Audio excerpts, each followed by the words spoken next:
कुठलं madam? Footing ना?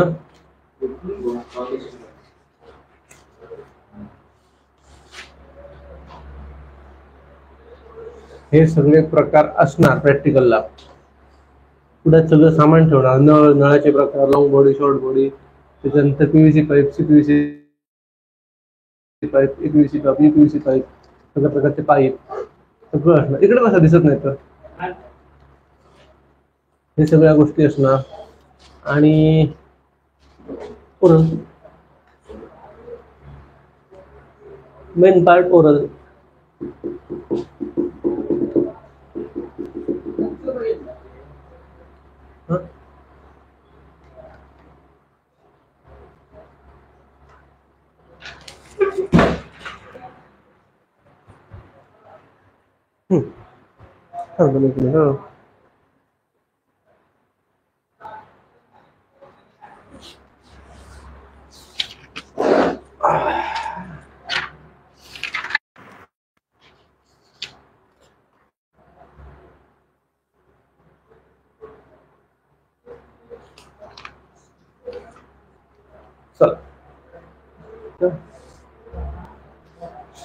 आता सगळ्यात महत्वाचा जो पार्ट असेल बिल्डिंग मधला तो कुठला आहे?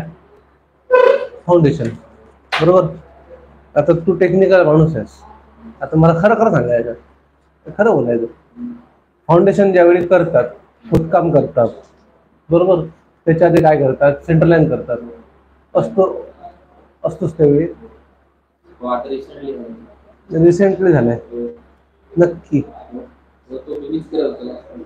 लाईन येतो तुला लगेच पलटी थोडा थोडा. माणसं लागतात रे, माणसं लागतात, मला माहितीये. पण आता तू विचारलं ते उत्तर देऊ शकशील? हा, पहिलं काय करतो? पहिलं आपले अँगल घ्यायचे,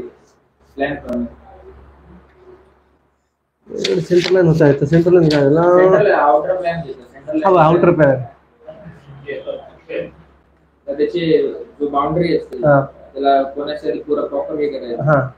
ते गेल्यानंतर आपला प्रॉपर एक काटकोना त्याच्या बघायचं. आता स्क्वेअर, आता प्लॉट होता मी गेलो स्क्वेअर मध्ये गेलो. स्क्वेअर मध्ये आला चारी साइडनी लाईन मार्क करायची आउटर प्लेन. आतमध्ये जे असेल त्याची मार्किंग करायची. मग झालं किती आपले आउटर लाईन आता लोड बेरिंगचं होतं. बरोबर. 3 फीटचं हे केलं. बरोबर. समजलं काय असतं ते? हे बघा, आता त्याने सांगितलं तसं पहिल्यांदा. आता आपण ओपन प्लॉट आहे तिथे बांधायचंय, तिथे तुम्हाला साईडला काहीच आधार नाहीये. बरोबर. सगळ्यात पहिली महत्वाची गोष्ट म्हणजे बांधकाम करताना सगळ्यात महत्वाची गोष्ट म्हणजे पहिला काटकोना करून घ्यायचा असतो. कुठे? त्याला आपण बाउंड्री मारतो. त्याला आपण ते म्हणतो ना आपण, ते बाउंड्री म्हणजे रेषा असते. म्हणजे रेषा म्हणजे कसं असतं, एक आपण चौकोन तयार करून घेतलेला असतो. बांबू ठोकतात, बांबू जमिनीत गाडतात आणि त्याला फळ्या ठोकून व्यवस्थित स्क्वेअर करून घेतात. समजतंय मी काय म्हणतो ते? खड्डे मारून बांबू रोवतात आणि त्याला व्यवस्थित फळीने चौकोन करून घेतात काटकोन्यामध्ये. जर तुमचा तो काटकोना नसेल तर बिल्डिंग मध्ये काटकोना येणार नाही.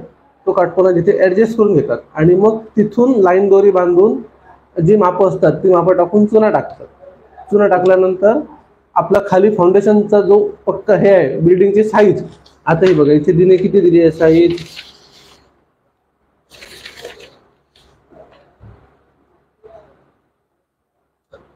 23069. म्हणजे काय आहे? MM मध्ये आहे. 23 किती आहे?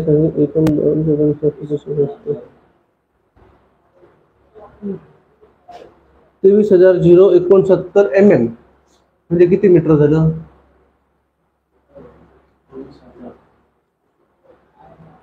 1000 MM म्हणजे किती मीटर? 1 मीटर. 1000 MM म्हणजे 1 मीटर. किती मीटर झाली? 23 मीटर झाली बिल्डिंग. 23.69. समजलं काय ते? बिल्डिंगची लेंथ बाहेरच्या बाहेर ही कुठून आहे? ती सेंटर टू सेंटर आहे. आता सेंटर टू सेंटर जर तुझ्या इकडे आहे जरा,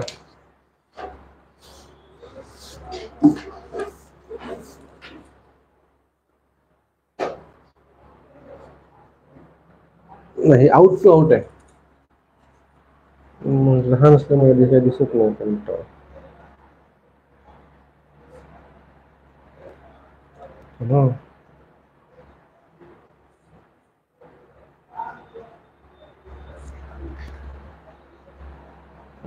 ही आउट टू आउट आहे बघा, दिसली. हा कॉलम आहे. हा, ह्या कॉलमला ही सेंटर लाईन आहे, दिसली. ही डॉटेड जी आहे ना, ही सेंटर आहे, दिसला हा. आणि हा ह्याच्या बाहेर आहे बघा, हा खुली केलं, दिसतोय. म्हणजे ही आउट टू आउट आहे लाईन. किती आहे? पूर्ण फोटो काढतो.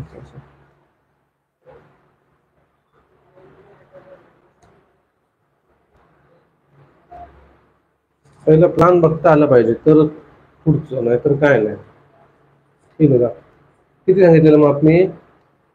23 बघा, 2369. बघा, ही आउट टू आउट आहे, दिसते.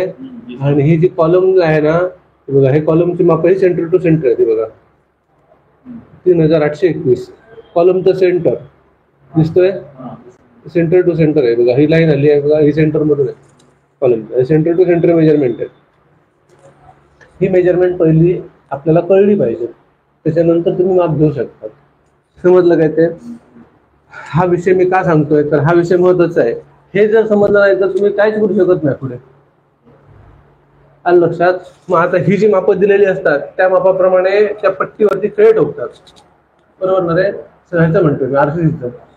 त्या मापावरती खेळ ठोकतात आणि ते खेळ टाकल्यानंतर तिथनं लाईन ओढून ते मापं टाकतात. त्या मापाप्रमाणे खेळ ठोकायचे आणि तो सेंटर काढून खाली काढून त्याच्यात फुटिंग करायचं. त्याला आरेखन म्हणतात. ते मी सांगणार कसं ते, बस सांग दाखवतो.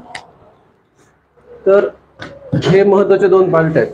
आता फाउंडेशन मध्ये जो महत्वाचा पार्ट आहे, फाउंडेशनचे प्रकार किती आहेत? मागचे सांगितले तसे 2, आरसीसी आणि लोड बेरिंग, बरोबर. लोड बेरिंग जो प्रकार आहे त्याच्यामध्ये खूप मोठा काय हे असत नाही. काय त्याचे 2 प्रकार आहेत, स्टेप आणि स्ट्रिप. स्ट्रिप फुटिंग आणि स्टेप फुटिंग.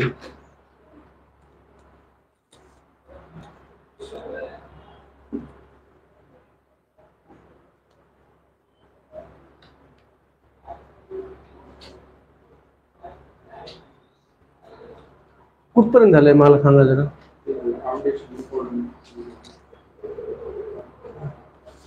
डीप फुटिंग झालंय. हा, तर फाउंडेशनचं काय डेफिनेशन काय दिलंय वाच.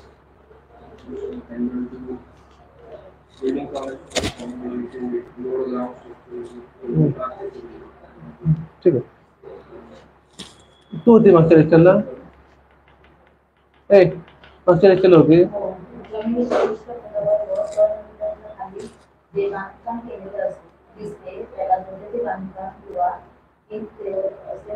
म्हणजे इथपर्यंत हे पण झालंय तुमचं. हा, काय द्यायची आहेत ना?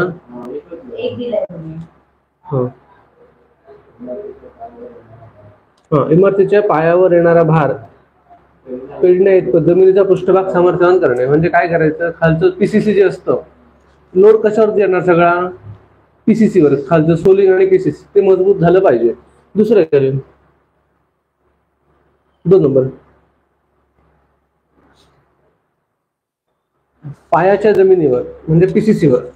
पाया कशावर बांधतो आपण? पीसीसी वर, बरोबर ना. पायाच्या जमिनीवर इमारतीच्या भाराचे समप्रमाणात वितरण करणे. भाराचे म्हणजे इमारतीचा लोड समप्रमाणात वितरण करणे म्हणजे काय सांग, इक्वल डिस्ट्रीब्युशन करायचं. लोड जो आहे ना तो इक्वल डिस्ट्रीब्यूट झाला पाहिजे. आता तुम्हाला मागच्या वेळेस साधं उदाहरण सांगितलं. हे बघा, आता हे टेबल आहे समोरचं, बरोबर. हे टेबलवरती आता भार समप्रमाणात दिलेला आहे सगळीकडे, इकडे आणि तिकडे दोन्ही साईडला पुस्तकं ठेवलेत. एकाच साईडला समजा मी एवढा मोठा डीक ठेवला पुस्तकांचा, तर काय होणार? तिकडनं उचलणार, इकडनं पडणार खाली. म्हणजे काय, लोड तुमचा जो आहे तो इक्वल डिस्ट्रीब्यूट झाला पाहिजे, म्हणजे समप्रमाणात खाली वितरण झालं पाहिजे. इतकं सोपं आहे, कठीण काही नाहीये. साधं उदाहरण आहे. आता तुम्हाला एक माणूस उभा केलाय, ह्याला उभा केलाय, ह्या खांद्यावरती 5 किलो ठेवलं आणि ह्या खांद्यावरती 25 किलो ठेवलं, काय होणार याचं? बरोबर आहे. मग तसंच आपण घर बांधताना एका साईडला तुम्ही जर हेवी केलं आणि एका साईडला तुम्ही एकदम लाईट केलं तर चालेल का? नाही चालणार. जसं आहे तसं पूर्ण समप्रमाणात वितरण झालं पाहिजे. आता ह्याच्या डोक्यावरती मी एक 5 किलोचं पोतं ठेवलं, 5 किलोचं, तर आरामात राहू शकतो बाबा. 10 मिनिटं, 15 मिनिटं, 20 मिनिटं, 25 मिनिटं. आता सांगितलं तसं इकडे 5 किलो इकडे 25 किलो ठेवलं तर काय होणार? नाही जमणार. साधी गोष्ट आहे. आता ज्याच्याकडे 4 व्हीलर आहे किंवा 2 व्हीलर आहे, 4 व्हीलर असेल बघा, आणि एकाच साईडला सगळी माणसं बसली किंवा एकदम पाठीमागे सगळी माणसं बसली तर लोड कुठे येतो? पाठीमागे येतो. चालवताना डिस्टर्ब व्हायला होतं, बरोबर? किंवा 2 व्हीलर वरती आहे, एक माणूस किंवा 2 माणूस कम्फर्टेबल जाऊ शकतो. 3 जण बसली की तिघांनाही त्रास होतो, बरोबर आहे की नाही? कधी एकदा उतरतोय गाडीवर किंवा कधी एकदा असं मोकळा होतोय असं वाटतं. त्याचं कारणच आहे इक्वल जर झालं नाही लोड तर तसा त्रास होणार. त्याच्यामुळे समप्रमाणात वितरण करणे आवश्यक असते. पुढे लिहून घ्या. इमारतीच्या बांधकामासाठी समतल पातळी तयार करणे म्हणजे काय सांग? लाईन दोरीमध्ये वॉटर लेवलमध्ये सरफेस करून घ्यायचा पहिला. कळलं काय ते? नाही कळलं? समतल पातळी. आता जिथे आपण बांधकाम करता दगड लावणार तो भाग सरळ हवा ना, प्लेन.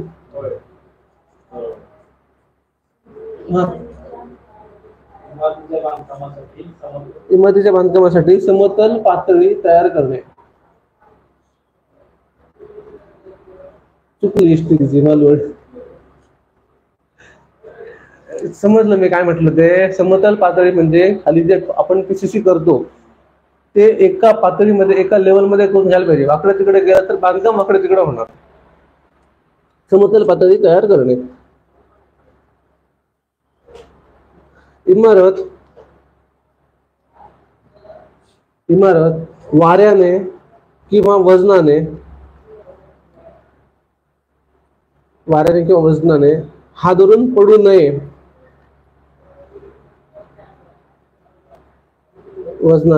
नये. यासाठी इमारतीला मजबूत स्थिरता देणे.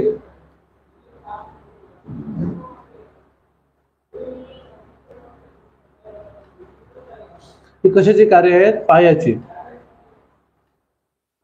तू लिहिना विंड प्रेशर अँड व्हायब्रेशन.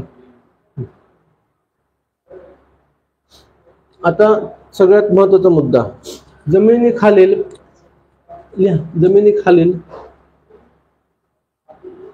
प्राण्यांपासून, कीटकांपासून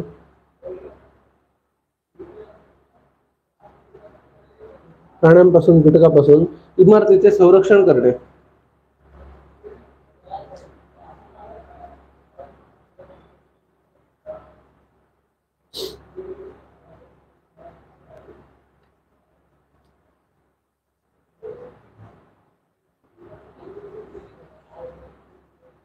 जमिनीच्या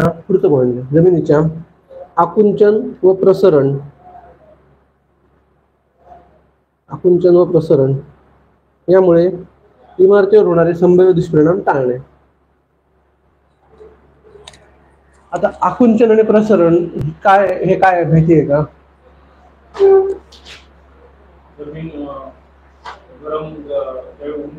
हा, आकुंचन पावत थंडी नाही, पाऊस असते त्यावेळी पसरतात. ही गोष्ट आता ही गोष्ट काय आहे तर सांगतो तुम्हाला. ज्यावेळी कडक ऊन पडतं आपल्याकडे हा भाग कमी आहे, आपल्याकडे हा भाग जास्त मिळणार नाही. पण घाटावरती जर गेलात तुम्ही, जिथे काळी माती असते, ती आकुंचन पावताना एवढी आकुंचन पावते सुकल्यानंतर घट्ट होते ती, त्याच्यामुळे भिंतींना तडेसह जातात. आलं लक्षात काय ते? कारण वेट कशावरती येतं, लोड कशावरती येतो? भिंतीवरती येतो. आकुंचन पावते म्हणजे अशी ओढल्यासारखी होते ती. थंडीमध्ये आपली त्वचा कशी होते माहिती आहे ना? तसं जमीन होते खालती. आपल्याला वरचा भाग दिसत नाही, खालचा भाग दिसतो. खालच्या भागामुळे हे होतं. आणि पावसात काय होतं? पाऊस पडल्यामुळे प्रसरण पावते, म्हणून ते पावसात ओल येते घरात. ते त्याच्यासाठी गॅप तयार होतात. उन्हामुळे त्यांना भेगा पडलेले असतात. बघितलंय कधी घाटावर गेलं उन्हाच्या दिवसात? उन्हाळ्याच्या दिवसात बघा त्यांची जी शेती असते ना, शेत जमीन, त्याला एवढ्या जाडीच्या भेगा पडलेल्या असतात, बरोबर. हा, मग आता त्या ठिकाणी पाऊस पडला की ते लगेच फुगते जमीन, पाणी डायरेक्ट आत जातं ना. आपल्या भागात सुद्धा आहे, तिथे आपल्या भागात भात शेती होते, तांदूळची, शेळीची जमीन, तिथे बघा ऊन पडलं, आता एप्रिल मेच्या दरम्यान बघायचं, एवढे एवढे असे हे पडलेले असतात, भेगा पडलेल्या असतात, समजलं. आता उथळ पायाचे फुटिंग म्हणजे कमी खोली असलेले, आता हे कुठे वापरतात? लोड बेरिंग, मांगर, शेतमांगर वगैरे जे तात्पुरत्या स्वरूपाचं बांधकाम असतं त्याला वापरतात. कसलं? कमी खोलीच्या पायाचे.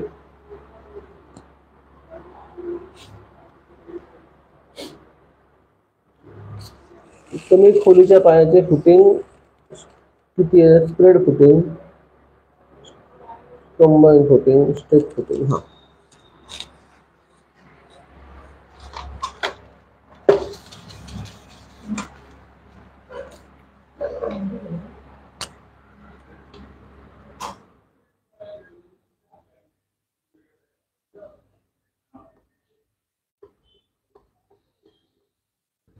हे काय आलं?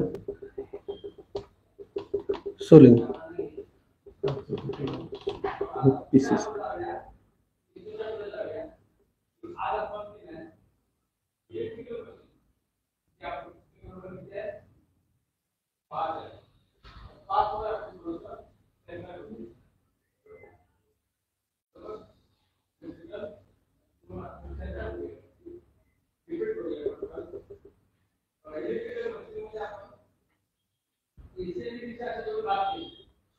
हे आपले दोन महत्वाचे घटक झाले. बघितलंय कधी? पहिलं सोलिंग करतात व्यवस्थित दगड लावून, हा हा, त्याच्यानंतर पीसीसी करतात. पीसीसी केल्यानंतर आता आपलं जे रेग्युलर फुटिंग आहे त्याच्यामध्ये आता मी सांगितलं तसं कमी खोलीचे उथळ फुटिंग, म्हणजे आपण जे तात्पुरत्या स्वरूपाचं बांधकाम करतो, मांगर वगैरे बांधतो किंवा छोटी एखादी खोली बांधतो, स्टोर रूम बांधतो, त्यासाठी हे फुटिंग वापरतात. हे तर त्यांनी ब्रिक मधलं दिलंय, आपण तसंच घेऊया.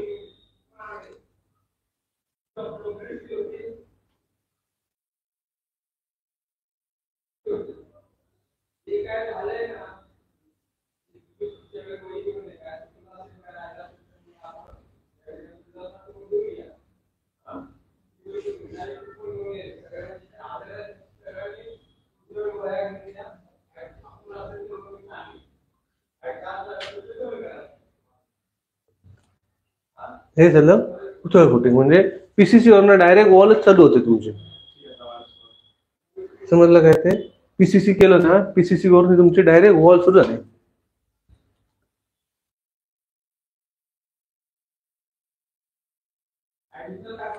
आलं लक्षात? हा पहिला प्रकार झाला. हा, आता दुसरा प्रकार काय आहे?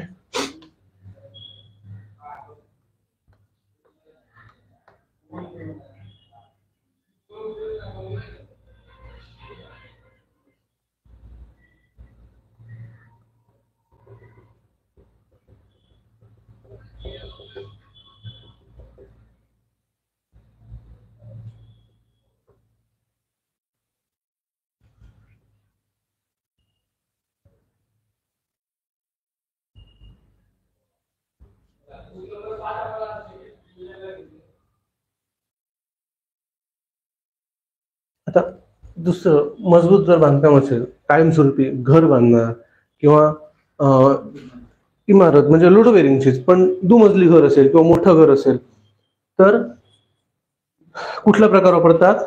Step footing. माहिती आहे का स्टेप फुटिंग? माहिती असणार, आकृती काढल्यावर कळणार.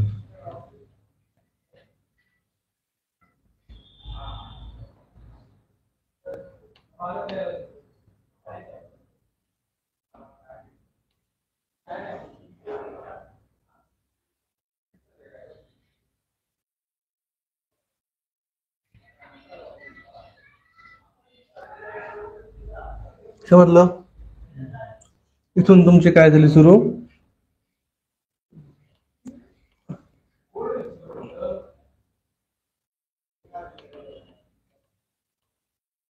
हे पीसीसी झालं. हा काय आला?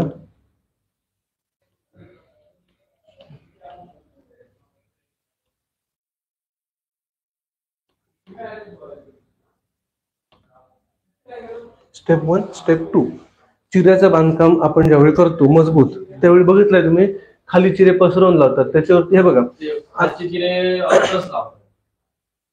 पत्रच लावतात किंवा थप्पी दिसा लावतात, पण 3 लावतात. 3च्या वरती हे बघा, हे पहिले 3 दगड आले बरोबर, 1 2 3. हा पहिला स्टेप झाला.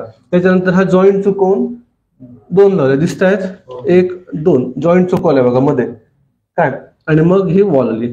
हा 1 2 3 4 असे हे थर लागतात. आता ह्याचं वजन कसं येणार? ह्या 2 चिऱ्यावरती येणार बरोबर. ह्या वॉलचं वजन, मी हे काय शिकवतोय, लोड वितरण. आता सांगितलं ना, लोड डिस्ट्रीब्युशन, भार वितरण. हा, ह्या चिऱ्या पूर्ण भिंतीचं वजन ह्या चिऱ्यावर असणार बरोबर. ह्या चिऱ्याचं वजन ह्याच्यावर ह्याच्यावर डिस्ट्रीब्यूट झालं दोघांवरती अर्ध अर्ध बरोबर. ह्या चिऱ्याने ह्या चिऱ्याने काय केलं, तिघांवरती डिस्ट्रीब्यूट केलं. म्हणजे उदाहरणार्थ दहीहंडीचे थर लावतात माहिती आहेत ना, तसं असतं हे. खाली किती आले, 1 2 3 चिरे काय, त्याच्यानंतर किती आले, 1 2, हे 5 थर झाले. समजलं ना. ह्याचं सगळ्यांचं वजन ह्याच्यावरती येणार, कशावर, ह्या चिऱ्यावर बरोबर. 1 नंबर. हा कशावर डिस्ट्रीब्यूट करणार, ह्या दोघांकडे. हे दोघं कशावर डिस्ट्रीब्यूट करणार, 1 2 3 ह्या तिघांकडे. हे स्टेप फुटिंग. समजलं काय ते. ह्याच्यामध्ये मोठं कठीण काहीही नाही. लोड बेरिंग साठी वापरतो. आकृत्या काढून घ्या दोन्ही.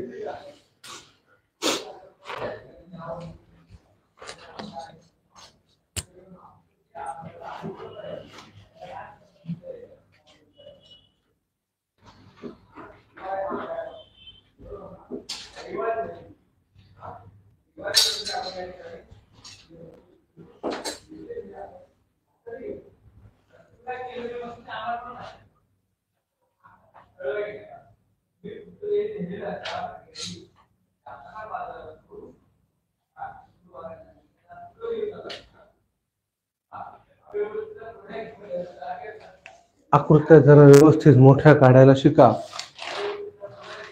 परीक्षेला आकृत्या छोट्या बघून मार्क घालणार नाही.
झालं.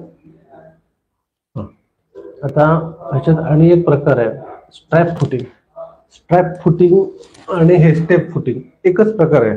स्ट्रॅप फुटिंग म्हणजे काय असतं की हे जे आहेत स्टेप हे वाढतात. म्हणजे आता हे किती आहेत? 3 आहेत. स्ट्रॅप फुटिंग हे विटेचं बांधकाम असतं त्याच्यात वापरतात. आलं लक्षात काय ते? हा म्हणजे आता दाखवू का काढून पटकन स्ट्रॅप फुटिंग दाखवतो त्या. हे आपण चिऱ्याचं बघितलं बरोबर. विटेमध्ये काय करतात?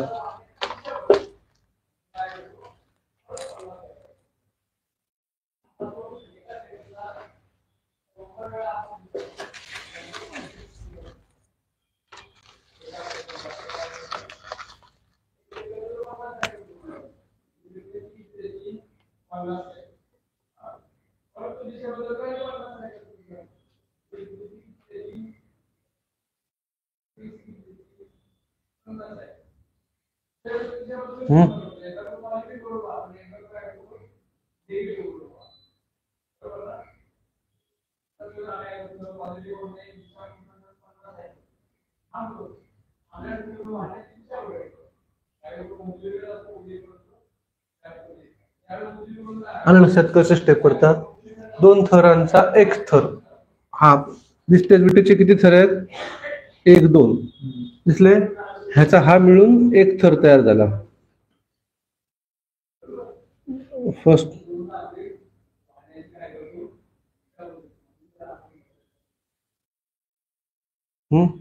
हा कुठला आला? कुठला आला?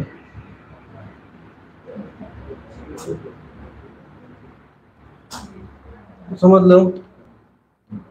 चिऱ्यामध्ये आपण सिंगल चर्चा लावतो. इथे 2 विटांचा हा पहिला थर झाला 1 2 बरोबर. हा पहिला स्टेप झाला. हा 1 2 हा दुसरा स्टेप झाला. हा 1 2 हा तिसरा स्टेप झाला. विटेचं बांधकाम असेल तर त्याला काय म्हटलंय? स्ट्रिप.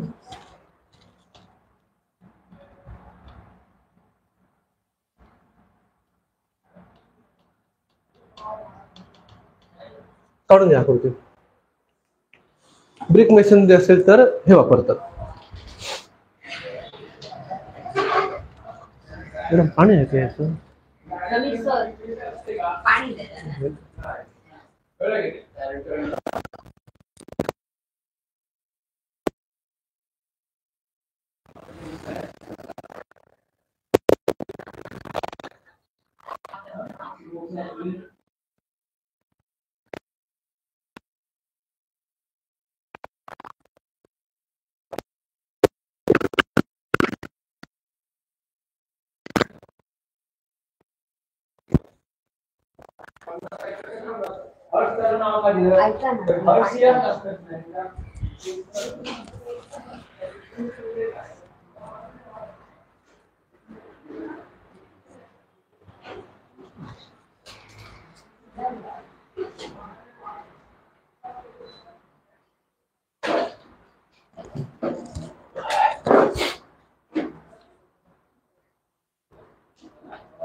झालं.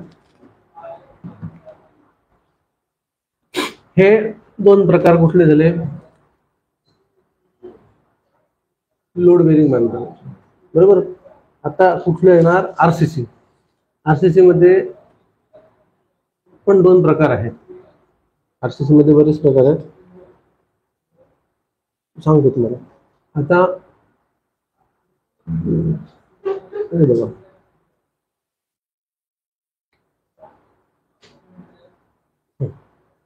आरसीसी मध्ये फुटिंग हे करण्याच्या दोन पद्धती आहेत. इकडे सरकून बसायचं, समजलं का ते? आरसीसी मध्ये आता तू सिंगल दिसत. हा चालेल. आता कसं असतं बघा, तुम्हाला सांगतो. लोड बेरिंग बांधकाम आता जास्त प्रमाणात वापरलं जातं का? हा, 20-30 वर्षापूर्वी लोड बेरिंग करायचे. हा, आता सहजासहजी वापरत नाही, शक्यतो वापरत नाही लोड बेरिंग. ठीक आहे. जर कुठलं छोटं असेल, अगदीच असेल, छोटं बांधकाम असेल किंवा तात्पुरतं असेल, हा, तर लोड बेरिंग प्रकार वापरतात. शक्यतो नाही, सगळीकडे आरसीसी असतो. आरसीसीचा फायदा काय आहे? आरसीसी मध्ये ड्युरेबिलिटी जास्त आहे. हा, आणि एक ground floor, first floor, second floor आपण बांधतो. बरोबर बरोबर. आणि फायदा? आणि मजबूतीपणा, टिकाऊपणा. आणि एक फायदा काय? लोड समांतर. आणि एक फायदा काय? पैसे जास्त लागतात, पण हे सगळं झालं मी. आणि एक काहीतरी सांगितलेलं ज्याच्यासाठी आरसीसी वापरतो आता सगळीकडे.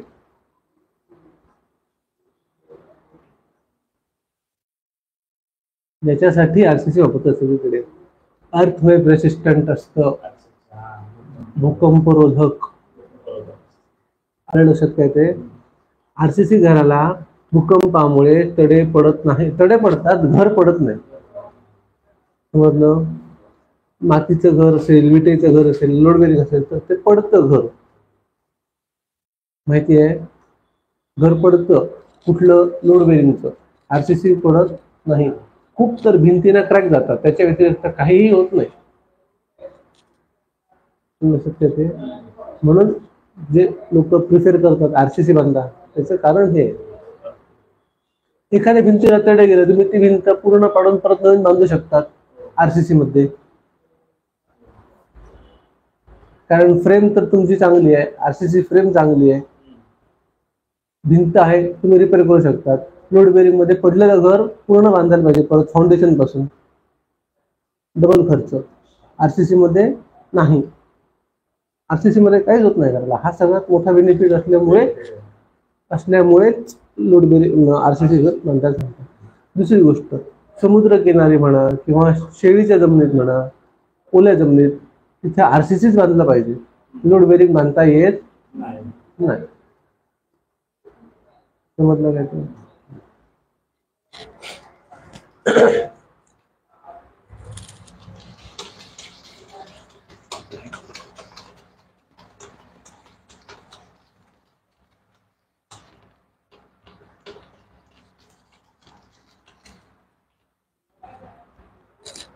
आता लोड बेरिंग प्रकार बघितला आपण, आता आरसीसी बघणार. हा,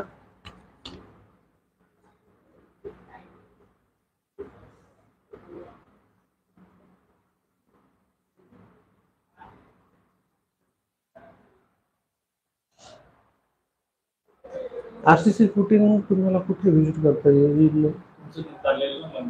झालं माझं. हो, ते लोड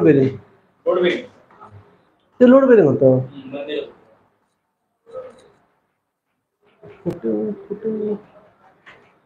झालं माझं, प्लास्टरचा संपलं.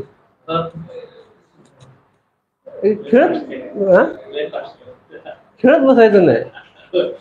एक लक्षात ठेवा, सिव्हिल बिझनेस असा आहे, तुम्ही जितकं फास्ट कराल तितकं तुम्हाला प्रॉफिट असतं, तुम्ही जितकं लेट कराल तितकं तुमचा लॉस होतो. आणि दुसरी गोष्ट काय असतं, हे बिझनेस मधल्या गोष्टी आहेत, हे मी तुम्हाला सांगतोय. दुसरी गोष्ट काय होतं, समोरची जी आपला जो कस्टमर आहे किंवा आपला जो क्लायंट आहे त्याचं इम्प्रेशन खराब होतं. समजलं काय ते? आता तुम्ही मला घर बांधायला सांगितलं किंवा मी ह्याला घर बांधायला सांगितलं, साहेब उद्या बघूया काय ते, साहेब 2 दिवस जाऊन दे, तुम्ही काय म्हणणार? अरे इम्प्रेशन काय पडणार? तुम्ही आता ह्याला एक काम दिलं, बाबा माझं एक घर बांधायचं आहे, ह्याने आज फिटिंग केलं, 15 दिवस गायब आराम केलं कुठेतरी, मग ज्यावेळी कामाचा मूड आला त्यावेळी परत आला, तुम्ही काय म्हणणार? अरे असं केलंस तर माझं घर कधी पूर्ण होणार? विचारणार की नाही तुम्ही प्रश्न? साधी गोष्ट आहे. आता ते कस्टमर एवढे खुश झालेत ना, इतकं फास्ट काम कधीच बघितलं नाही. मग सांगितलं नाही, एप्रिल मध्ये पुढच्या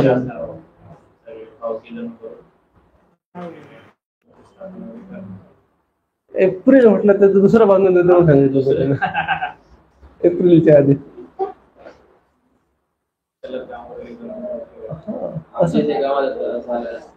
लोड बेरिंगचं एक्सप्रेशन केलं गड्डे, मला आता बोलतो आरसीसी पाहिजे, परत आता मला मातीवर परत हे करावं, आरसीसी करावं, प्लॅन चेंज झाला. बोलतोय फाउंडेशन आहे ना फुटिंग, ते आपण आरसीसी मध्ये करूया आणि वरचं स्ट्रक्चर 2 फीटची बीम देऊन परत लोड बेरिंगचं वरचं स्ट्रक्चर पुढे काय मुंबईचं आहे, आर्किटेक्ट आहे तो, काय फक्त प्लॅन चेंज करत भाऊ जर आर्किटेक्ट आहे फायदा काय? तो बोलतो नाही आपल्या दगडला चीर पडताना नंतर टाइम केल्यानंतर काय काय त्याला कोणतरी कुठल्या कॉन्ट्रॅक्टर सांगितलं मुंबईचं, काय बोलू इथे असं होत नाही की लोकांचे एवढ्या वर्षभर घर आहे आमचं ते गजानन चांदगावकर बिल्डिंग आर्किटेक्चर असं. आता पूर्ण कुडामध्ये त्याच्यातच सारखं म्हणजे कन्स्ट्रक्शन बिल्डिंग पेपर पहिला ते त्यालाच म्हणजे काय ब्लॉक वगैरे फ्लॅट्स वगैरे काय झालं आकार बिल्डिंग अँड डेव्हलप त्यानंतर संजय कसं असतं माहितीये, टेक्निकल नॉलेज ज्याला आहे चांगलं त्याचा सल्ला घ्यायचा. आता हा सांगतोय उदाहरण, पहिलं आरसीसी करायला सांगितलं लोड बेरिंग, मग परत माती भरले, ते माती भरले तुझं जी माती भरलीस ना, तर तू फिलिंग जे केलंस ना ते झालं, कन्फर्म करतो ना, परत उलटा काय सांगितलं तर प्रॉब्लेम. ती तुझं फिलिंग होणारच नाही, आता माती बसणारच नाही, ती बसणारच नाही माती. ती कुठलाही आर्किटेक्ट, कुठला इंजिनियर आणून मला दाखव माती बसणार म्हणून, नाहीच बसणार. कारण सीझन तुझा कधी होणार, ज्यावेळी ती माती पूर्ण पावसाळा खाणार तेव्हा ती माती तुझी बसणार. आणि तू पाणी सोडून सोडून किती सोडणार त्याच्यावरती? 2 फुटाच्या खाली माती भिजत नाही, लक्षात ठेव. आपल्या पाण्यात आपण जे टाकतो आर्टिफिशियल ते नाही, नॅचरल पाऊस जो बारीक पाऊस पडत जातो ना त्याच्यात ती माती बसते, नाहीतर बसत नाही. हे आमचे अनुभव आहेत. आता आम्ही जी कॉलेजची बिल्डिंग केलेली ना त्याचा खड्डा आहे 2.5 मीटरचा डीप. 2.5 मीटर म्हणजे किती फूट झालं? 8 फूट. 2.5 मीटर म्हणजे 8 फूट झालं. 8 फूट खोल खड्डा आहे. आम्ही खड्डे मारले, फुटिंग केलं, प्लिंथ केली, त्याच्यानंतर भराव केला. भराव करून झाला सगळा, भराव झाला, क्लीन झाली, भराव झाला, माती भरली, पाणी सोडलेलं आम्ही. आणि एकदा आमचा डंपर आला रवाळीचा, पुढे डंपर जायना म्हणून पाठी रिवर्स घे म्हणून सांगितलं. तो डंपर बरोबर हा कॉलम आणि इथपर्यंत आला आणि असा जो पूर्ण कलंडला तो टायर आत गेला, पूर्ण टायर आत गेला, म्हणजे अर्ध्याच्या वरती टायर आत होता खड्ड्यात. का? माती आम्ही आर्टिफिशियल बसवली, पाणी सोडलं, वरची माती भिजली, खालची माती तशीच सुकी होती. ऑप्शन काय नाही,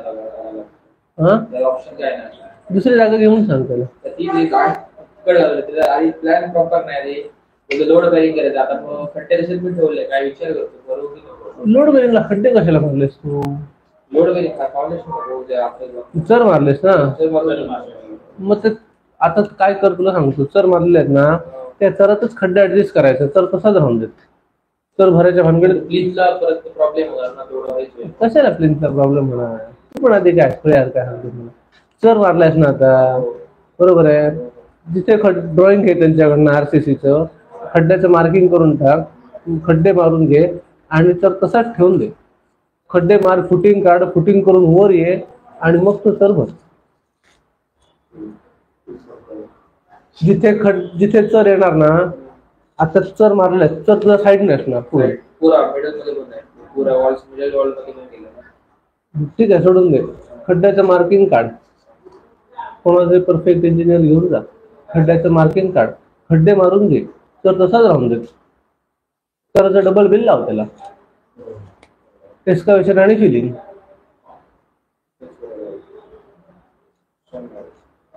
आणि त्याकडे दुसरं आपण काय नाही. खड्ड्याचं मार्किंग काढ, खड्डे काढ व्यवस्थित परफेक्ट, फुटिंग काढ. एकदा तुझं फुटिंग जाळी बांधून फुटिंग वर आलं, तुझं पेडिस्टल झाले की तो सुटला, मग चर भरून टाक. हे बघ, डोकं लावलं तर सगळीकडे लागतं, नाही लावलं तर कुठेच लागत नाही, बरोबर ना?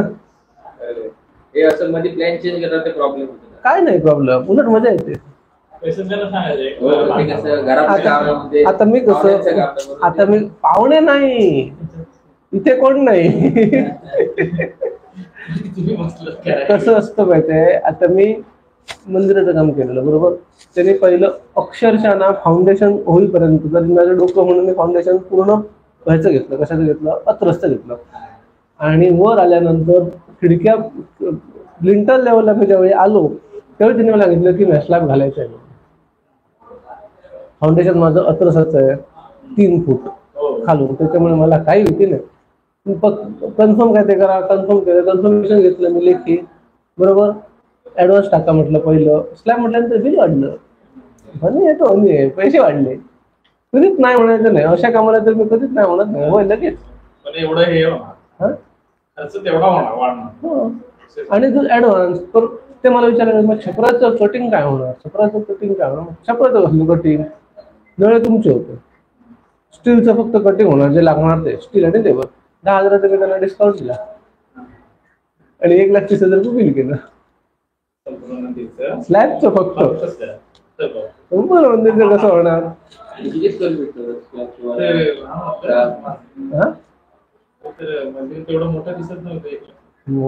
क्वालिटी आहे. प्रायव्हेट माहिती पाहिजे. किती आहे? 17x12 झालं, 17x10 झालं, 170 स्क्वेअर फूट झालं. 170 स्क्वेअर फूट. वाडी खालनं साईडनं ह्या जातो, नाला जातो, हो. व्यवस्थित बांधून टाकलं. 170 स्क्वेअर फूट स्लॅब आहे. 170 स्क्वेअर फूट स्लॅब झाला. स्टील हेवी दिले मी.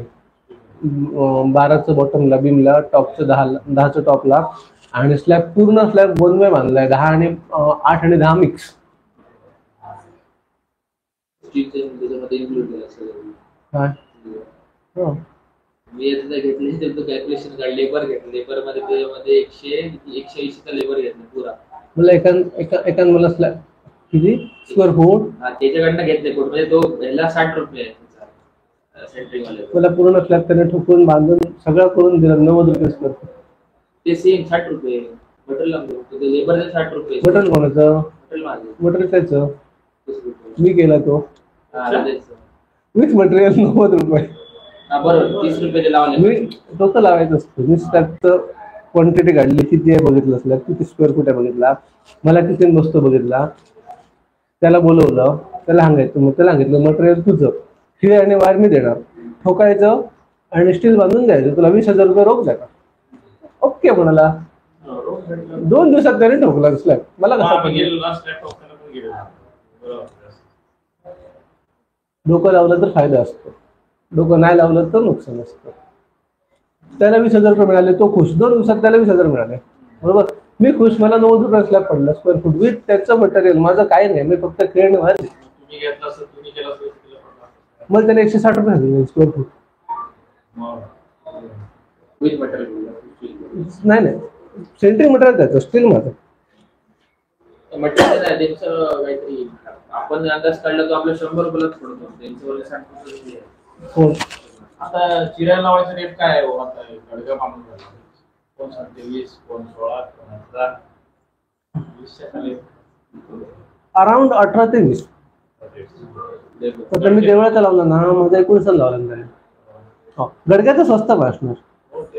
कुठे आहे? कुठे करायचं आहे? केला. गडग्याचा कमी असतो. 17, 16, 15, 16. आमचा जो घरगुती तरी तर साधा ते माडाची अळी पण ते खोदून वगैरे व्यवस्थित लावली. त्यांनी 20 केला. चिरा आणून नाही ते वाहतूक वगैरे असतो. डिस्टन्स पडला तर त्याला लावत ते. माल मटेरियल टाकलं तिथे 2 यायला लागला त्याला पैसे लागतात. तर ह्या ज्या गोष्टी आहेत, ह्या गोष्टी सगळ्या तुमच्या माहितीच्या आहेत आणि महत्वाच्या आहेत.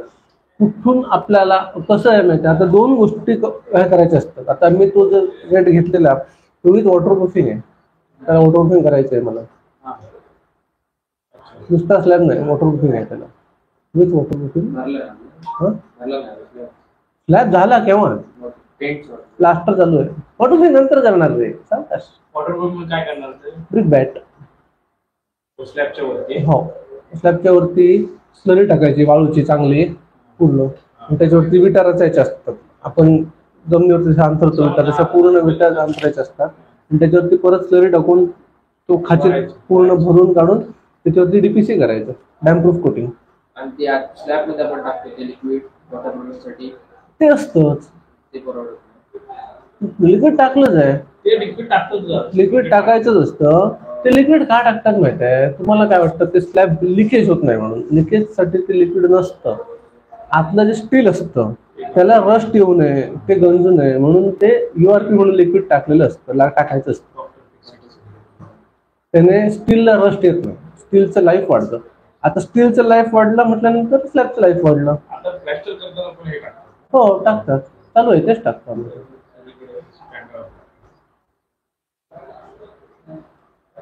बरं, आता आपण RCC फुटिंग बघूया. RCC फुटिंग मध्ये 2 प्रकार आहेत परत. आता लोड बेरिंग जसं लुप्त होत चाललं, म्हणजे कमी होत चाललं, तसंच RCC मधला एक प्रकार लुप्त होत चाललाय. स्टेप फुटिंग, आपलं सॉरी टेपर फुटिंग म्हणजे स्लोप फुटिंग. बघितलंय तुम्ही पूर्वी स्लोप फुटिंग करायचे पायाला, कॉलमला, फुटिंगला. तसं टेपर फुटिंग असायचं बघा, स्लोप. आता ते करणार, सगळीकडे स्टेप फुटिंग असतं. दाखवतो मी आपण. आताचे लोक स्लोपला डबल लावतात स्क्वेअर फीटला. हो, तर प्रत्येकाचं वेगवेगळं असतं रे.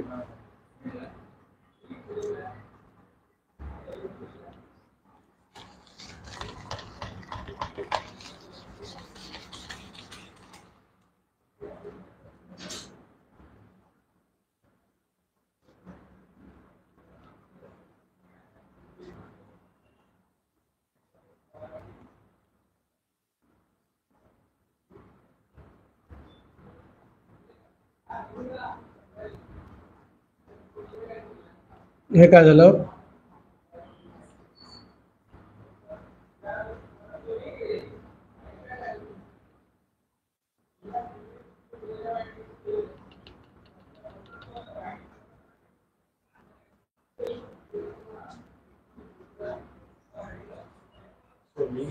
हा खड्डा झाला पहिला. हा, हे सोलिंग झालं, हे पीसीसी झालं. ह्याच्यावरती काय येतं माहितीये? जाळी येते स्टीलची.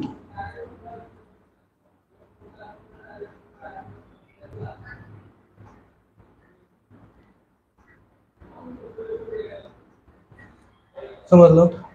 स्टीलची जाळी असते, त्याला असे हुक असतात. समज माहिती आहे ना, असं हुक करून अशी करून हे असे हुक असतात. ते काय असतात? ते कॉन्क्रीटमध्ये आत जाऊन सेट होतात व्यवस्थित.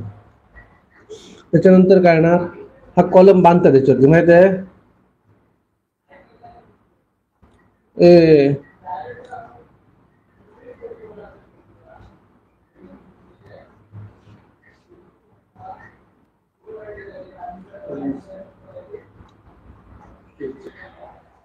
स्टीलचा कॉलम बांधतात ना त्याला, माहिती आहे का?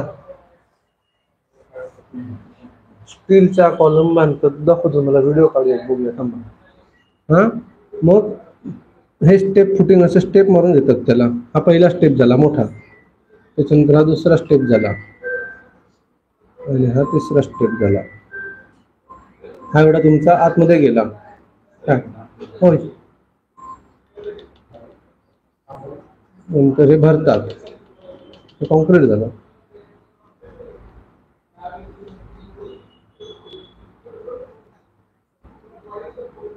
इथपर्यंत कॉन्क्रीट झालं, बरोबर. त्यानंतर हा कॉलम भरतात, एवढा ठोकतात कॉलम शटरिंगने हा कॉलम भरतात. समजलं? हा सोलिंग. हे काय आलं?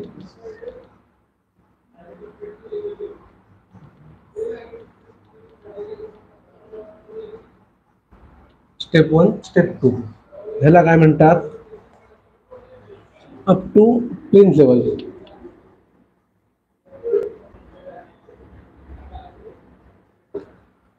मी आता तुला म्हटलं बघ, पेडिस्टल पर्यंत आलास की सुटलास, इथपर्यंत झालं तुझं की तू सुटलास. मग त्यांना सांगत मला जवळ काय म्हणतात त्याला? पेडिस्टल. कुठून? इथून हा भाग. व्हिडिओ मिळतो तर बघा, आकृती काढून घ्या तोपर्यंत.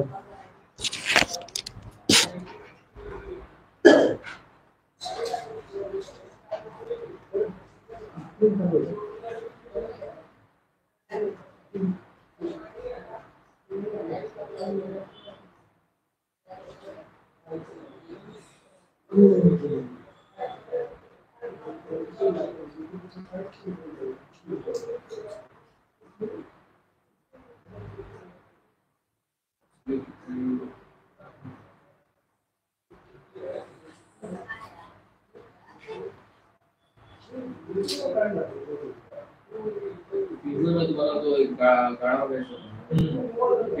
नवीन कन्स्ट्रक्शन चालू आहे थोड्या वेळात. प्रॉपर विचारतो त्याला परीक्षण कधी भेटेल ते माहित नाही. खड्डा कनेक्शन असलं तर जायचा रेट कमी भेटेल.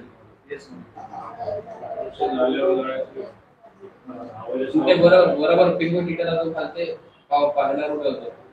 त्यात रेग्युलर रोडला तो नवीन बिल्डिंग डॉक्टर आहे तिथे बाजूला बिल्डिंग होती. पुढे करायची ती बाजूची बिल्डिंग पण पुढे करायची. ती पण पुढे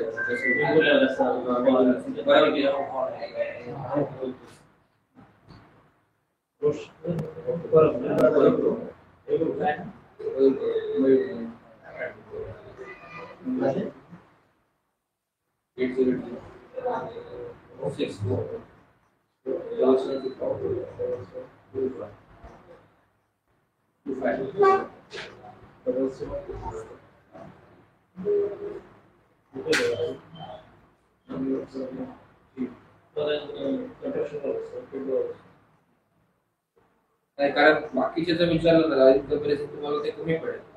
पण ते विचारलं गेलं सॅलोडनं काढायचं काय, तर मी प्रॉपर नाही विचारलंय. विचारून तुम्हाला सांगतो ते एक मला दिसलं ना तुम्हाला आता लक्षात आलं, विसरलं मी.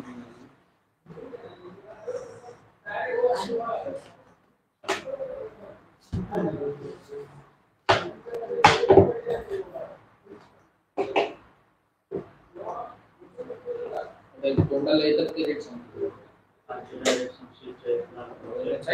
एवढा तेवढा नाही, पिवळीला एवढा रेट नाही, एवढा स्टार्टिंगला तू तिचं बेटा ब्रिज माहिती पिवळीच्या पुढे कोणाला जा ब्रिज आहे पिवळीटर, तू साईडची बिल्डिंग आहे नवीन काहीतरी 18 झालं पगार.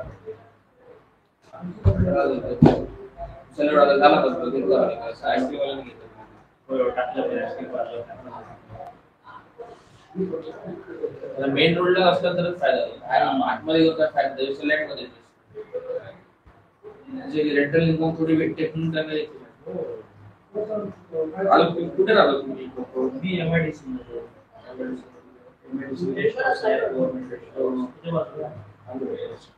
याची वाडी कुंभारवाडी. हो कुंभारवाडीमध्ये ओंकार माऊली बंगला खालते जो बिलरू हॉटेलच्या खालते ना.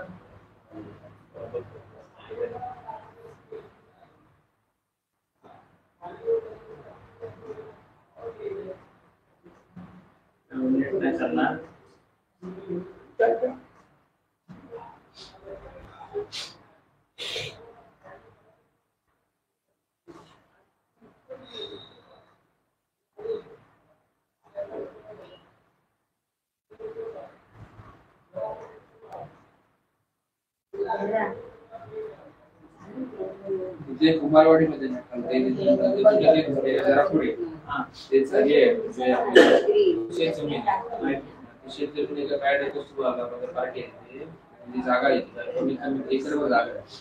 1-2 लाख रुपये काय वाटत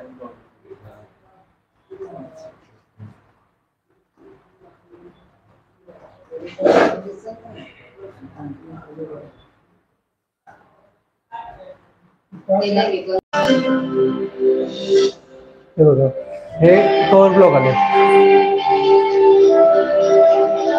लक्षात.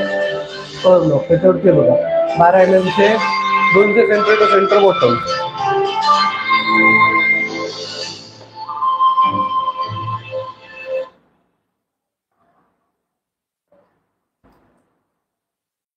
हे बघा कुठले स्टील 12 mm चे आहेत. ऍट म्हणजे हा सेंटर आहे 200 mm centre to centre distribution bar. म्हणजे ही जाळी आहे ना बघा काय कुठले आहेत 12 स्टील. हा ह्या स्टील पासून हा स्टील हा 200 mm आहे आणि ह्या स्टील पासून हे स्टील 200 mm आहे. समजलं काय ते?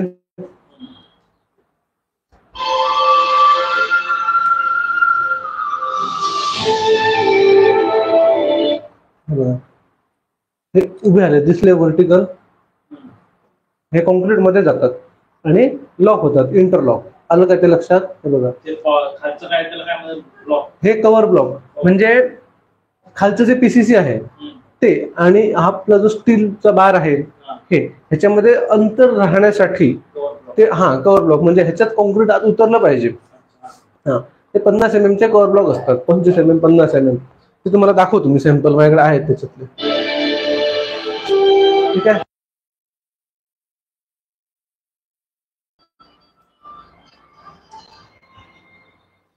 ही जाळी झाली तयार फुटिंगची.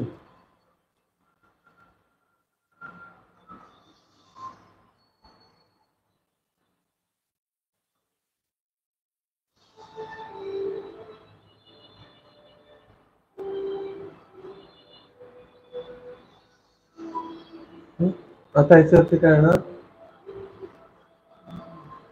डिस्ट्रीब्युशनला डबल जाळी केली आहे तरी, डबल जाळी आहे फुटिंग.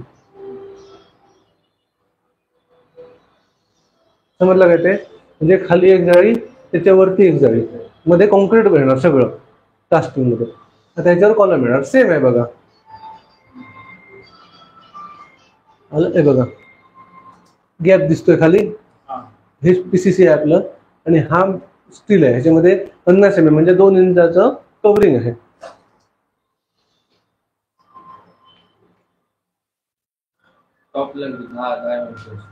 हो 10चं टाकलं.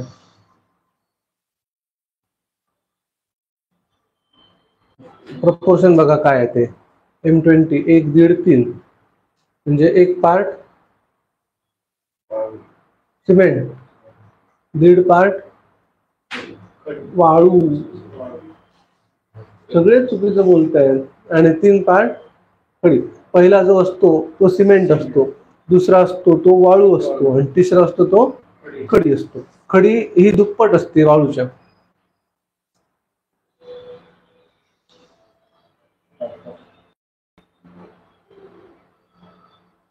सॅटर्न आहे रे कॉलमचा मेन,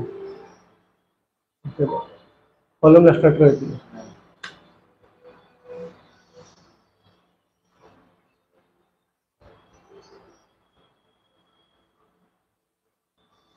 त्याने केलाय स्टार्टर कॉलमचा, ते दाखवला.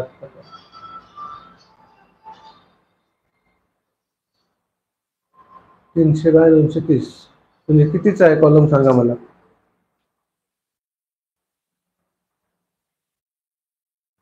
Column size 300 mm by 230 standard size आहे ती. इंचामध्ये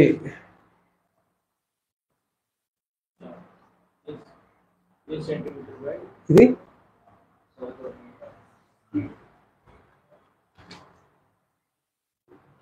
स्टँडर्ड साईज आहे फुटामध्ये किंवा इंचामध्ये मला सांगायचं. साईज MM मध्ये दिली आहे. काहीही कठीण नाहीये रे, तुमचं लक्ष नसल्यामुळे हे असे करा आहे तुमची, काहीही कठीण नाही. 300 mm म्हणजे किती फूट,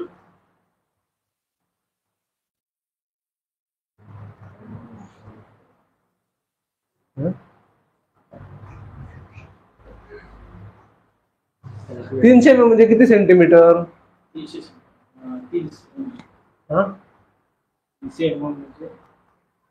कसं होणार तुमचं, काय होणार तुमचं मला कळत नाही. इतकं शिकवून, इतकं सांगून, इतकं सांगून, इतकं सांगून, इतकं सांगून तुम्ही. हा बरोबर, 300 mm म्हणजे 30 सेंटीमीटर. 30 सेंटीमीटर म्हणजे 1 फूट. आणि 230 सेंटीमीटर, 230 mm म्हणजे किती, किती सेंटीमीटर, 23 सेंटीमीटर. 23 सेंटीमीटर म्हणजे 9 इंच. 12 बाय 9चा कॉलम आहे तो, 1 फूट बाय 9 इंच. सेटरिंग झालं.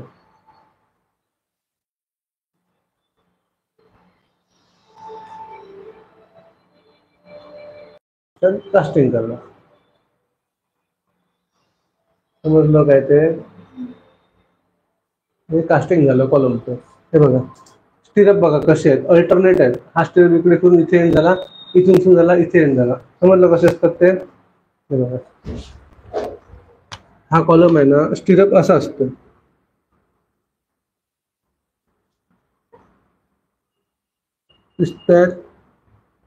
हे जे हुक असतात ते आतमध्ये जाऊन इंटरलॉक होतात. हा स्टिरअप एक पहिला असा लागला तर दुसऱ्याचं कुठे येणार, ह्या साईडला येणार रिंग. समजलं. परत हा दुसरा लागला, परत हा तिसरा असा लागणार, चौथा. अल्टरनेट जसे आपले थर लागतात विटांचे चिऱ्याचे, तसे हे लागणार.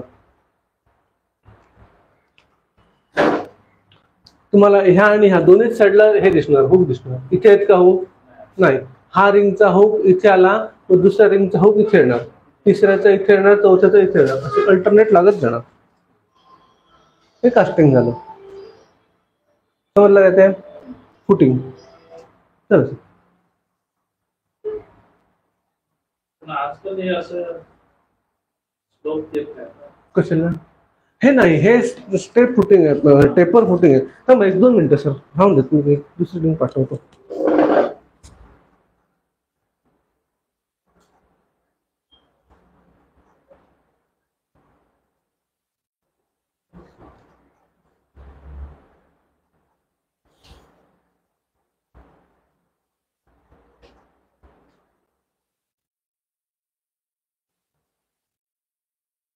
हे टेपर फुटिंग ही पहिली पद्धत होती टेपर फुटिंगची. आता टेपर फुटिंग बंद झालं.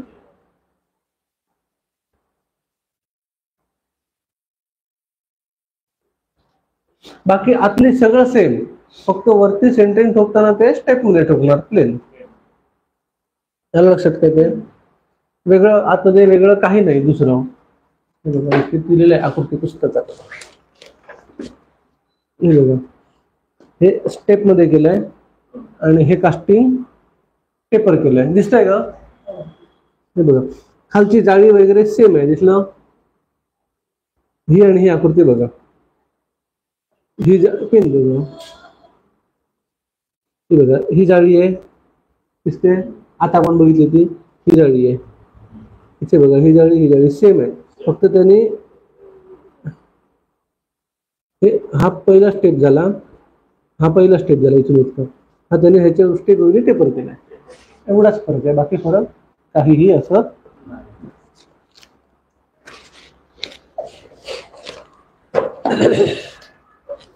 आरसीसी फुटिंग कळलं?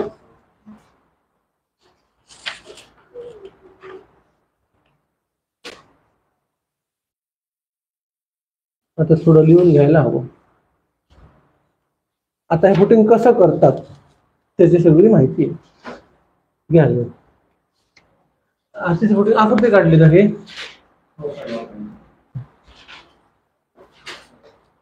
पायाचे आरेखन व खोदकाम.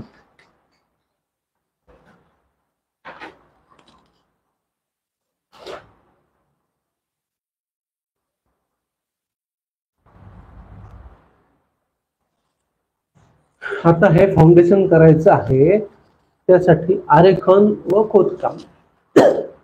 मी आता तुम्हाला हे दाखवलं बघा, ड्रॉइंग दिसतंय. हे ड्रॉइंग सेंटर लाईनच आहे. ही लेआउट आहे, सेंटर लाईन आहे. खाली इथे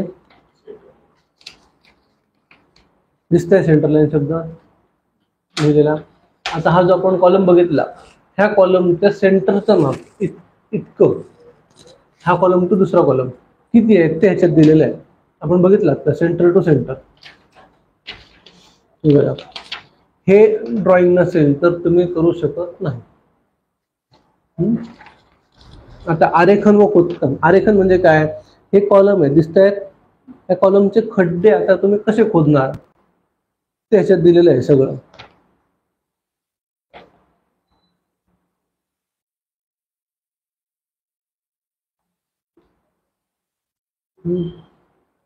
स्टार्ट पॉइंट आणि कुठून दिला? हा, एक्झिस्टिंग बिल्डिंग इथून दिलाय, बरोबर आहे. समजलं? की आता आरेखन व खोदकाम कसं करायचं ते बघूया आपण. घ्या लिहून, शिकवतो तुम्हाला एक एक. जमिनीवर जरा फास्ट लिहून घ्यायचं पटापट. 12:15 वाजले, 12:30 1 पर्यंत घेऊया. काय झालं? जमिनीवर पायाचे काम सुरू करण्याआधी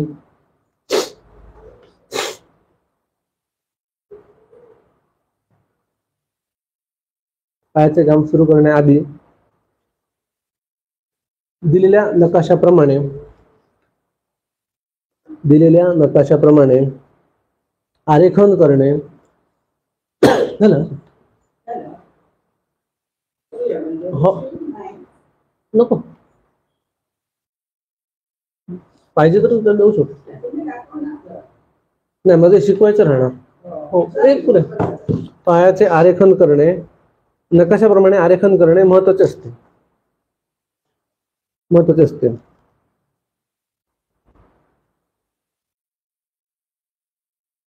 गवंड्याला याची माहिती असणे आवश्यक असते.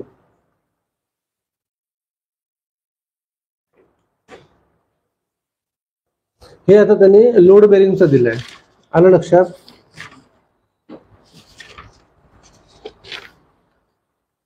लोड बेरिंगचं दिलंय. आरेखन करणे आवश्यक असते, माहिती असणे आवश्यक असते. काय आलं?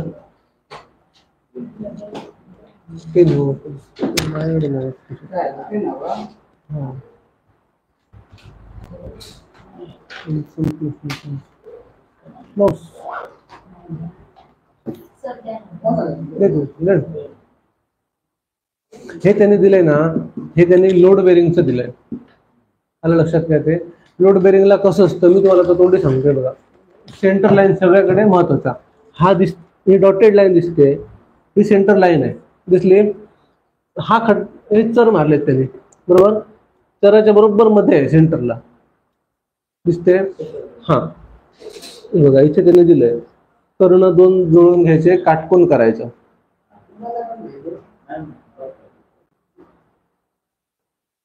दिसतंय.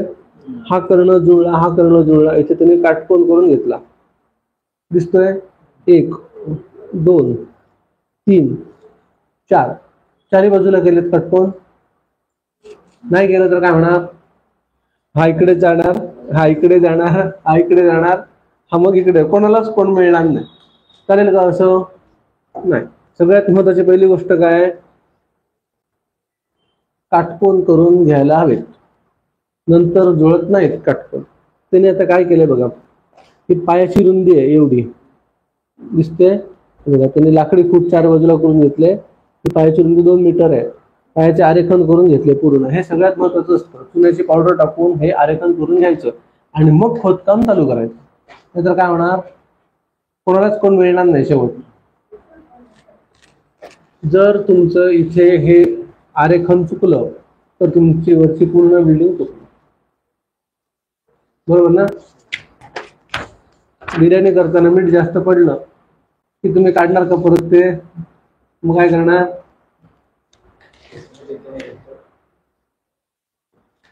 काय करता येत नाही. मग असंच असतं. हे उदाहरण मी काय दिलं हे असंच आहे. माहिती असणे आवश्यक असते. प्रत्यक्ष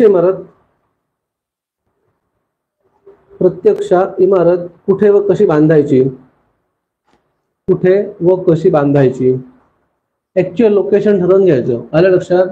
नंतर अरे रे असं हवं होतं तसं होणार नाही. प्रत्यक्ष इमारत कुठे व कशी बांधायची, भिंतीची जाडी कशी घ्यायची. म्हणजे आरेखन करताना आणि खोदकाम करताना आधी ह्या सगळ्या गोष्टींचा विचार करायला हवा. आता जे लिहून देतोय ना मी मुद्दे, त्याचा विचार कधी करायला हवा? खोदकाम आणि आरेखन करायच्या आधी. त्याच्यानंतर खोदकाम कशी घ्यायची, भिंतीची जाडी कशी घ्यायची, वर किती मजले घ्यायचे,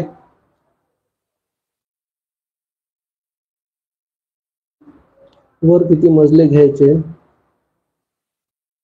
व त्या मजल्याच्या बांधकामाचे प्रकार काय, व त्या मजल्यांच्या बांधकामाचे प्रकार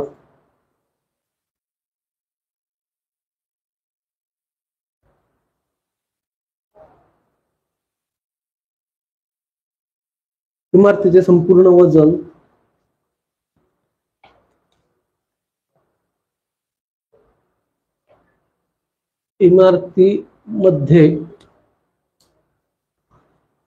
इमारतीमध्ये राहणाऱ्या माणसांचे व सामानाचे वजन,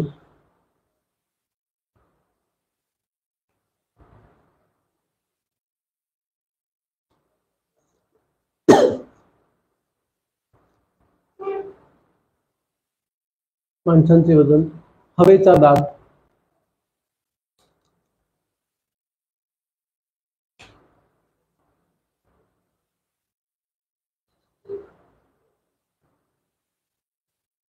इत्यादी गोष्टींचा विचार करून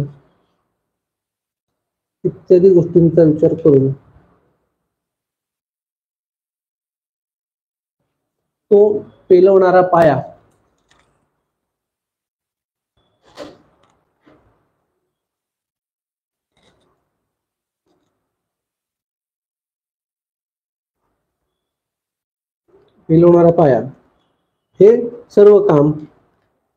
हे सर्व काम स्थापत्य विशारद म्हणजे काय? आर्किटेक्ट. स्थापत्य या शब्द मराठीत येणार ते स्थापत्य विशारद व स्थापत्य अभियंता,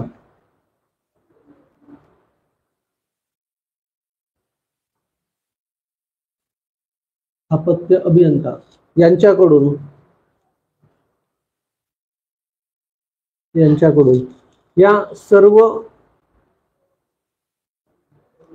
या सर्व कामांचे कोष्टक तयार करून घेणे,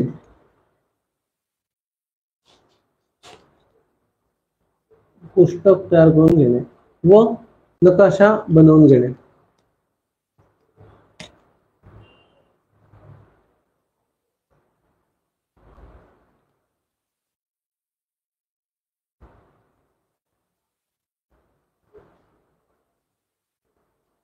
झालं. कोष्टक व आता कोष्टक कुठलं आहे मला ते फाउंडेशनचं मिळालं हे कुठलं आहे आपलं बीमचे. हे हा नकाशा झाला बरोबर. सेंटर टू सेंटर मेजरमेंट असलेला नकाशा झाला. आणि ह्या फुटिंगचं पण एक कोष्टक असतं असंच. हे कोष्टक झालं, याला कोष्टक म्हणतात. हे कुठलं आहे बीमचं आहे आपलं बीम. हा हेच असतं हेच असतं ते. समजलं का कोष्टक म्हणजे काय ते वाचता येतं का हे. हा मागे शिकवलेलं मी. सगळे युपीवाले असणार ते बघून सांगणार साप्तार देता उछडदा.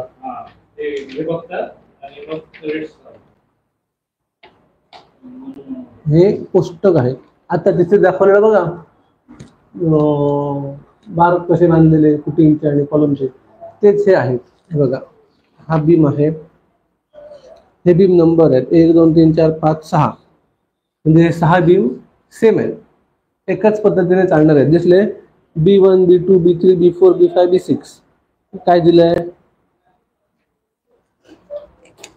MM किती आहे 230 mm बाय 525 mm म्हणजे 230 विड्थला आहे आणि बीमचा डेप्थ येतो 525 आहे. बार किती आहेत बघ 12 mm चे 2 आहेत आणि 16 mm चा 1 आहे. कुठे आहे बॉटमला म्हणजे खाली. टॉपला काय आहे टॉपला 3 प्रकारचे दिलेले आहेत. हे बघा 12चे 2 आहेत. 12चा 1 आहे कुठे L एक्स्ट्रा म्हणजे लेफ्ट एक्स्ट्रा आणि परत 12चा 1 आहे कुठे R एक्स्ट्रा म्हणजे राईट एक्स्ट्रा. काय समजतंय का काय कुठे येणार लेफ्ट आणि राईट.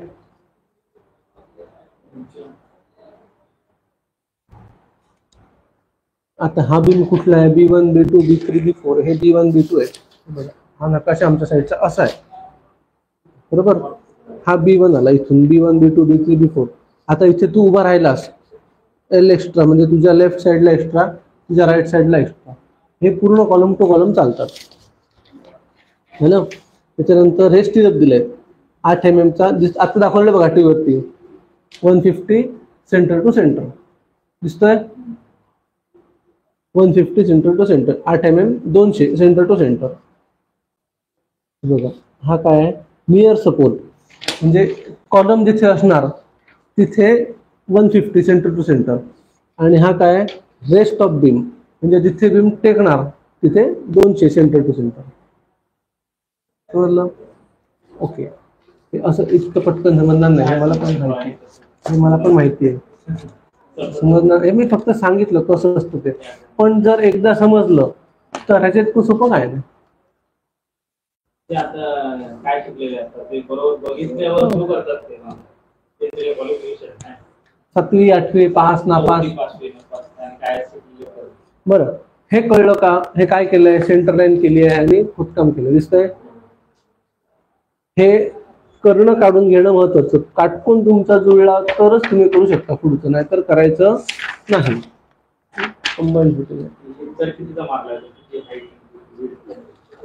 कुठला हा हो है ना तुमचं हे त्यांनी ते 2 मीटर दिलं विड्थ हो आणि डीप नकाशाप्रमाणे करायचं असतं. नकाशात दिलेला असतो किती डीप आहे. पुढचं घ्या कोष्टक कुठं पण झालं वाचन. मागचे पोस्टर तयार करून घेणे व नकाशा बनवणे. हा, त्यानंतर तज्ञ इंजिनियर मार्फत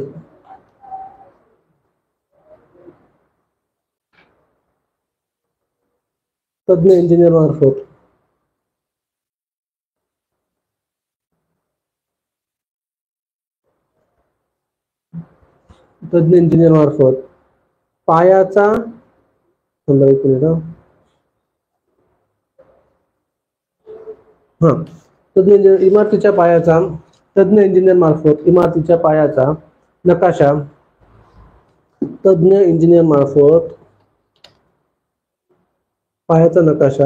जमिनीवर चुन्याने आखून घेणे.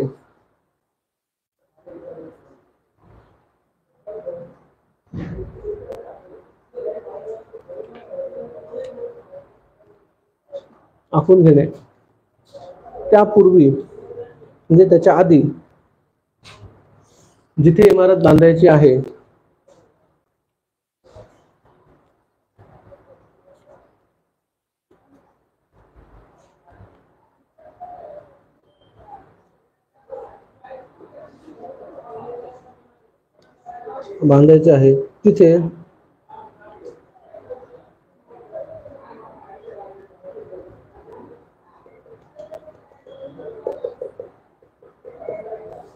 तिथे चारी बाजूने बांबू ठोकून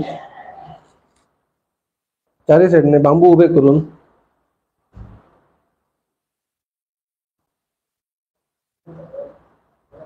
त्यावर लाकडी पट्टी ठोकून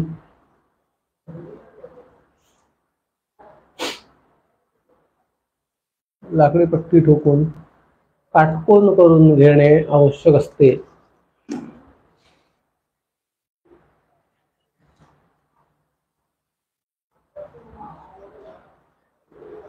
लाकडी पट्टी ठोकून काटकोन करून घेणे आवश्यक असते.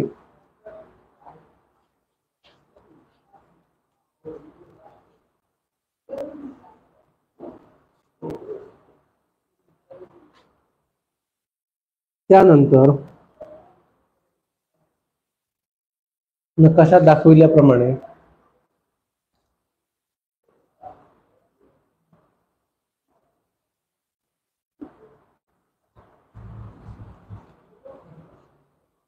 जमिनीची भिंतीची मध्यरेषा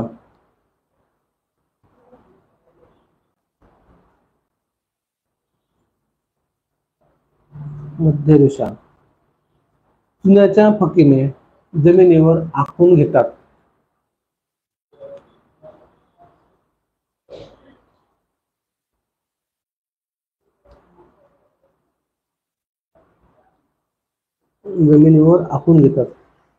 आरेखन त्याला आरेखन असे म्हणतात.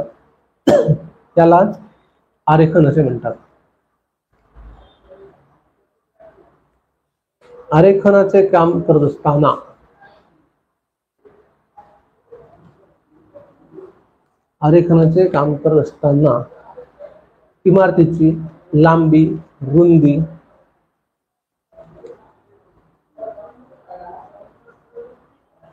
व चारी कोपऱ्यातील काटकोन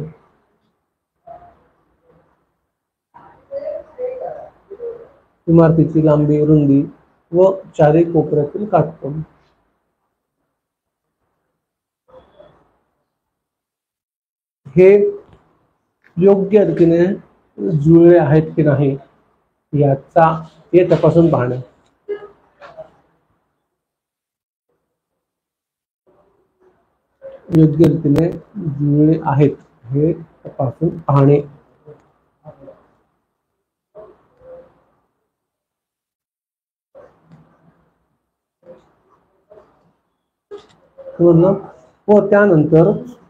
व त्यानंतरच खोदकाम करणे.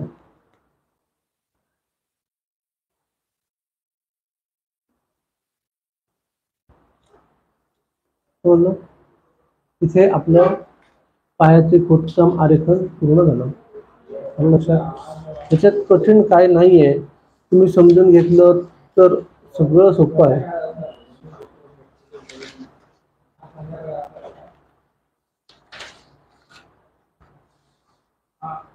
आता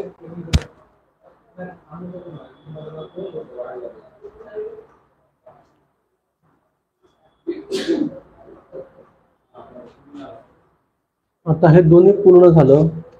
आता एकच प्रकार आहे तुमचा कॉन्क्रीटचं बांधकाम. कुठे बघितलंय कॉन्क्रीटचं बांधकाम? डायरेक्ट कॉन्क्रीट करतो बघा.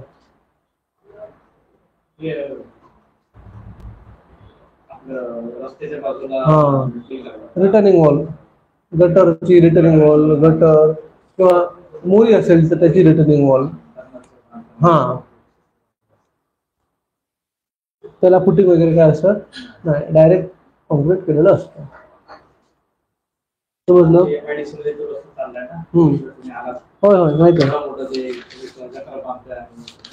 हो होय होय होय होय माहिती आहे.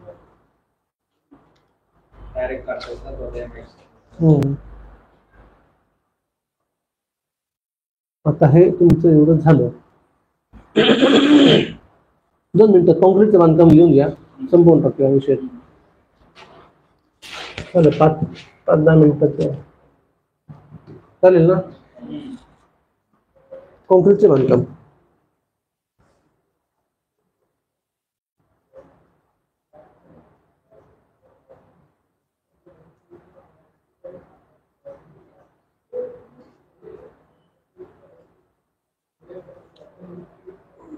आता हे स्पेशल त्याच्यासाठीच आहे, गटर म्हणा, रिटर्निंग वॉल. पायाच्या जमिनीवर पाणी असेल म्हणजे पाण्याचा झरा किंवा दमटपणा, तर कॉन्क्रीटमध्ये पाण्याचे प्रमाण कमी करावे.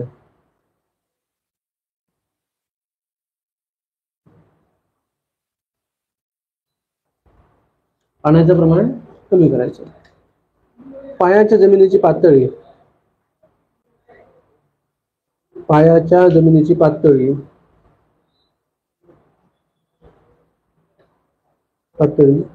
एकाच पातळीत समतल आणावी. म्हणजे कॉन्क्रीटची जे लेवल असणार वरती ती मेंटेन करून घ्यायची.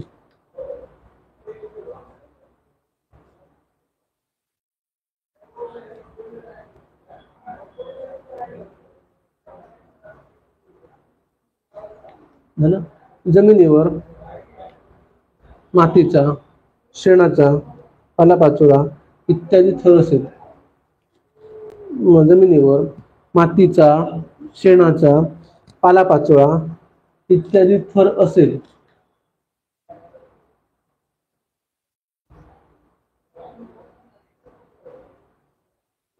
तर तो काढून टाकावा.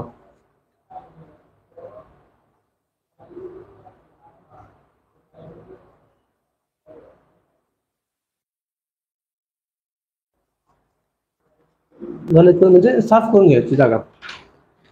त्यानंतर 4था नंबर टाका, पायाच्या रुंदीचे माप. पायाची रुंदीचे माप तसेच लांबीचे माप नकाशाप्रमाणे असल्याची खात्री करून घ्यावी.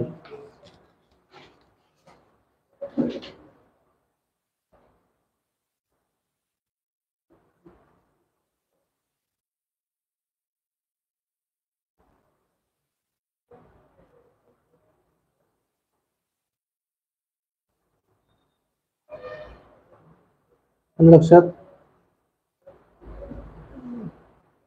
खोदाईच्या कडा, खोदकाम केलेल्या कडा ओळंब्यात आहेत की नाही हे तपासावे.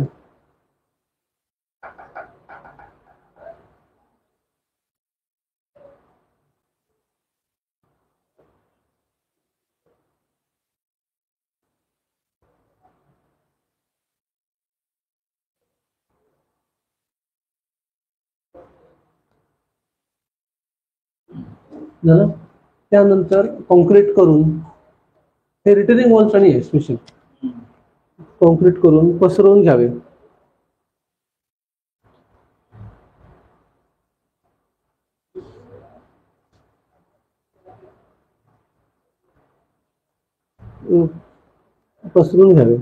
कॉन्क्रीटच्या थराची उंची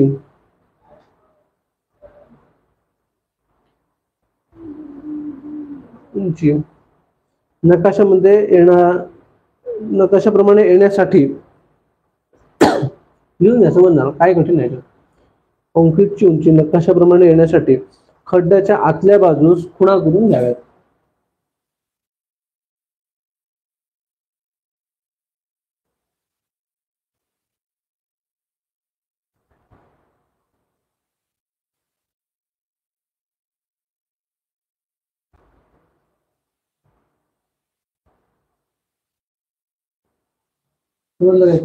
आता खड्डा आपण खणलाय, वरून आपण वरून आपण टेप लावू शकतो का कॉन्क्रीट झाल्यावर? नाही. मग आधी खड्ड्याला खालून टेप लावायची. आपल्याला किती पाहिजे? 2 फूट पाहिजे. मग 2 फूट बाबा इथे येते, मग इथे आपण मार्किंग करून घ्यायचं. त्यासाठी काय करतात? खिळा ठोकतात, बघितलंय? किंवा स्टीलचे तुकडे असतात ते ठोकतात आतमध्ये. तिथपर्यंत कॉन्क्रीट आलं की तुमची ती हाईट पूर्ण झाली. माहिती आहे, बघितलंय कधी? काय करतात? स्टीलचे तुकडे ठोकून सळी खोदून बघतात. बरोबर, इथपर्यंत कळलं?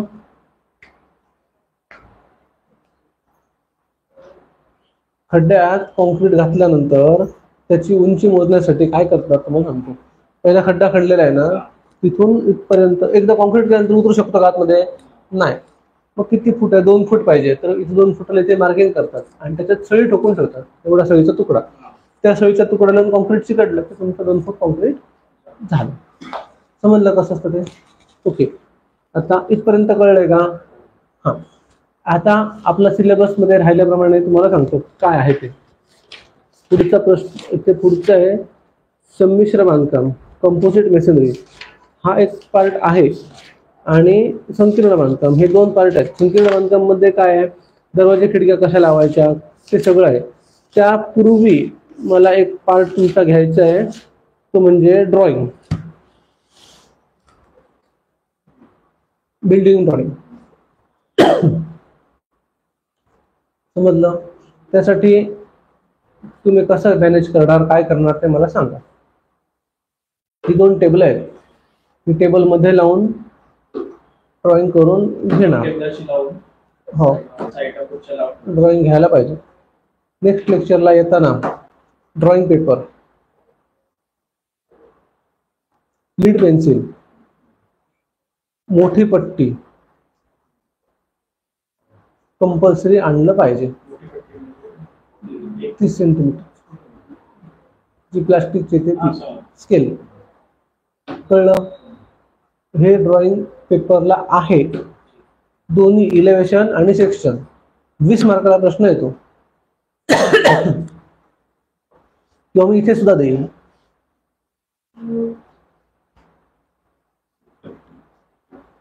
कॅमेऱ्यामध्ये जे बघतायत, आपलं युट्यूब मध्ये जे बघतायत त्यांना सुद्धा सांगतो मी, हा महत्वाचा पार्ट आहे. ते युट्यूब वरून काय कळणार, इथे प्रत्यक्षात जे कळणार ते तिथे नाही कळणार. त्यामुळे